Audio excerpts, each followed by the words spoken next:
রাজনৈতিক দলকে নিশানা করা নয়, কোনো মতাদর্শকে দমন করা নয়, আইনের যে শাসন প্রতিষ্ঠা করা এবং সাধারণ মানুষের সম্পত্তি এবং নিরাপত্তার ব্যবস্থা করা।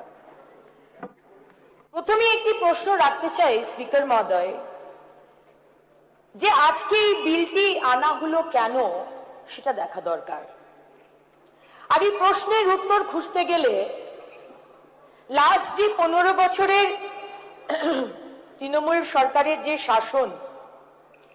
যে শাসনে আমরা দেখেছি তোলাবাজি, কাটমানি, রাজনৈতিক সন্ত্রাস ও প্রশাসনিক উদাসীনতা, সেই নামেই পশ্চিমবঙ্গকে জানা গেছে।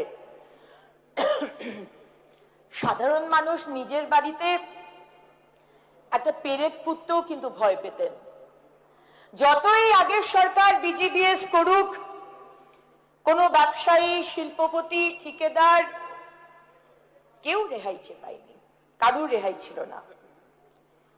এবং বিনিয়োগকারী অ্যাভয়েড এড়িয়ে গেছেন, কারণ তারা বুঝতে পেরেছেন যে 15 বছরের পশ্চিমবঙ্গে আইনের শাসকের গুন্ডাদের আইন ছিল।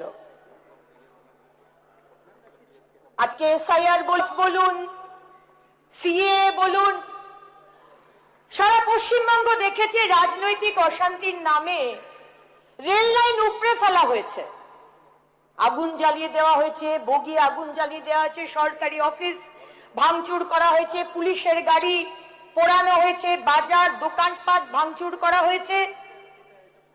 অথচ সরকারের ভূমিকা কিরকম দর্শকের মতো ছিল। আসলে সমস্যাটা শুধু প্রশাসনের ছিল না, অ্যাটিটিউডেরও সমস্যা ছিল। অধ্যক্ষ মহোদয়, এই বিলের প্রয়োজনীয়তা বোঝাতে আমি একটি ঘটনার উল্লেখ করতে চাই। এই ঘটনা আমরা সবাই জানি। আগের সরকারের আমলে মুর্শিদাবাদের বেলডাঙ্গায় সেখানকার এক বাসিন্দা ঝাড়খণ্ডে এক পরিযায়ী শ্রমিক হিসেবে কাজ করতে গেছিল এবং তার অস্বাভাবিক মৃত্যু হয়। মৃত্যুতে ব্যাপক উত্তেজনা ছড়িয়ে যায়। জাতীয় সড়ক অবরোধ করা হয়, রেল চলাচল ব্যাহত করা হয়, সরকারি বেসরকারি সম্পত্তি প্রচুর ক্ষয়ক্ষতি হয়, সংবাদ মাধ্যমের প্রতিনিধিদের উপরেও হামলা করা হয়। পরে জানা যায় আমাদের সেখানকার পুলিশ বলে যে না, এই মৃত্যু তো আত্মহত্যা। আবারে এমনিতেও ওরা জমায়েত হয়, আমি কি তাদের আটকাতে পারি? ঠিকই তো, আপনি আটকাতে পারেননি।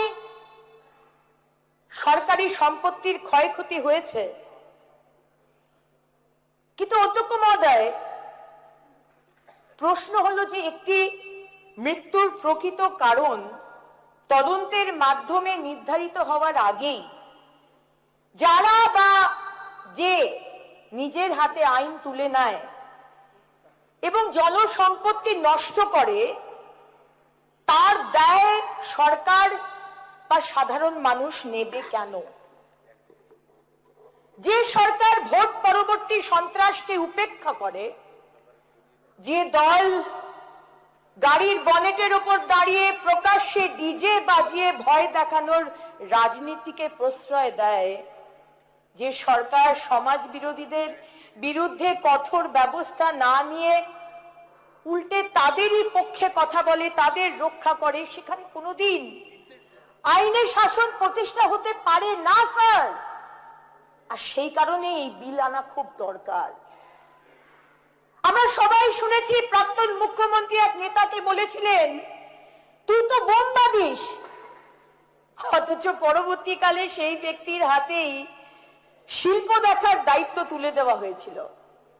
এটা যেন সেই বিড়ালকে মাছ পাহারা দেবার দায়িত্ব দেওয়ার মতোই হয়েছিল আর কি। ফল কি হয়েছিল? গুন্ডারাই সরকারকে চালিয়েছে, গুন্ডারাই সরকারকে নিয়ন্ত্রণ করেছে, আর পুলিশ ফাইল মাথায় দিয়ে টেবিলের তলায় তারা লুকিয়েছিল। কিন্তু স্যার, বাংলার মানুষ তো সেই অধ্যায়ের ইতি টেনেছেন। আজকে আমাদের সম্মানীয় মুখ্যমন্ত্রী শুভেন্দু অধিকারীর সরকারকে নির্বাচিত করেছেন অন্যায়, দুর্নীতি, অপশাসনের বিরুদ্ধে যাতে আমরা ব্যবস্থা নিতে পারি। আজ যে বিল আমরা আনছি তার মূল দর্শন কিন্তু খুবই সহজ। প্রতিবাদ করার অধিকার আছে নওশাদ, অবশ্যই অধিকার আছে।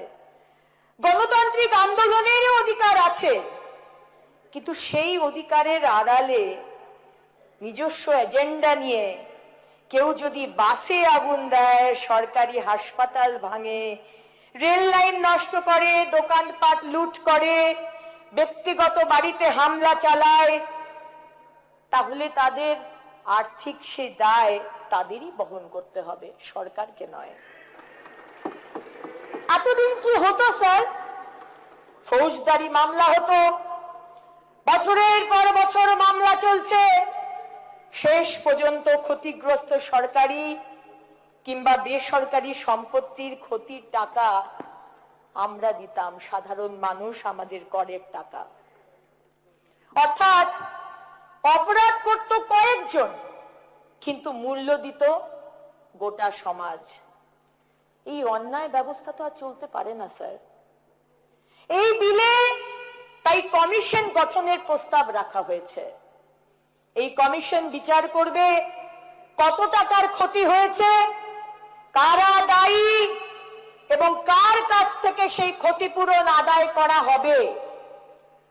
শুধু যারা হাতে লাঠি নিয়ে ভাঙচুর করেছে তাদেরই নয় স্যার, যারা উস্কানি দিয়েছে, যারা পরিকল্পনা করেছে, যারা অর্থ জুগিয়েছে, যারা আশ্রয় দিয়েছে, প্রয়োজনে তাদের বিরুদ্ধেও আর্থিক দায় নির্ধারণ করা হবে। একজন বলেছিলেন, একটি নির্দিষ্ট সম্প্রদায় চাইলে হিন্দু সম্প্রদায়ের 12টা বাজাতে 1 সেকেন্ডেরও কম সময় লাগবে। এই ধরনের মানুষ যারা এই উস্কানিমূলক মন্তব্য করবে, আমাদের কলিগ হুমায়ুন কবির মহাশয়ের মতো তাদের এগেইনস্টেও কিন্তু এই বিল আনা হবে। কারণ স্যার, অপরাধ তো শুধু হাত দিয়ে হয় না, অনেক সময় মস্তিষ্ক দিয়েও হয়। এই আইনে সরকারি সম্পত্তির পাশাপাশি বেসরকারি সম্পত্তির সুরক্ষার ব্যবস্থাও রাখা হয়েছে। কারো দোকান ভেঙে দেওয়া হলো, কারো বাড়িতে আগুন লাগানো হলো, কারো ব্যবসা ধ্বংস হলো, তিনি ক্ষতিপূরণের আবেদন করতে পারবেন। এটি সাধারণ মানুষের অধিকারের আইন স্যার।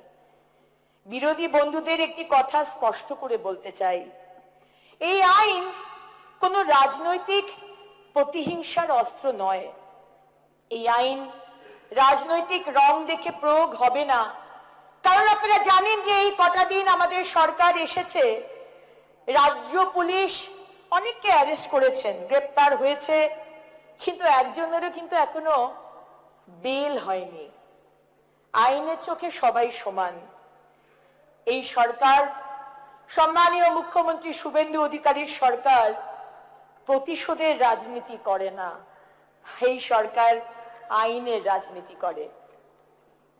আমাদের উদ্দেশ্য পশ্চিমবঙ্গকে এমন একটি রাজ্যে পরিণত করা যেখানে আইন ভাঙার আগে অপরাধী 10 বার ভাববে, যেখানে প্রতিবাদ হবে কিন্তু ভাঙচুর হবে না, যেখানে আন্দোলন হবে কিন্তু আগুন জ্বলবে না, যেখানে মতভেদ থাকবে কিন্তু সম্পত্তি ধ্বংস হবে না। এই বিল সেই বার্তাই দিচ্ছে স্যার। আমি আবারও পরিষ্কার করে বলতে চাই, এই আইন নিরপরাধ মানুষের বিরুদ্ধে নয়, এই আইন শান্তিপূর্ণ আন্দোলনের বিরুদ্ধে নয়, এই আইন শুধুমাত্র তাদের বিরুদ্ধে যারা গণতন্ত্রের নামে নৈরাজ্য সৃষ্টি করে এসেছে বা করতে চায়, যারা সাধারণ মানুষের সম্পত্তি ধ্বংস করে, যারা রাষ্ট্রের সম্পদ নষ্ট করে। আমরা ভয় দেখাতে আসিনি স্যার, আমরা দায়িত্ববোধ জাগাতে এসেছি। আমরা প্রতিহিংসা নয়, জবাবদিহিতা, অ্যাকাউন্টেবিলিটি প্রতিষ্ঠা করতে এসেছি। আমরা দমন নয়, আইনের শাসন চাই। আজকের বাংলা আর সেই বাংলা নয় যেখানে গুন্ডারা রাজনৈতিক পরিচয়ের আড়ালে নিরাপদ থাকতো। আজকের বাংলা আইনের বাংলা, জবাবদিহিতার বাংলা, সাধারণ মানুষের বাংলা।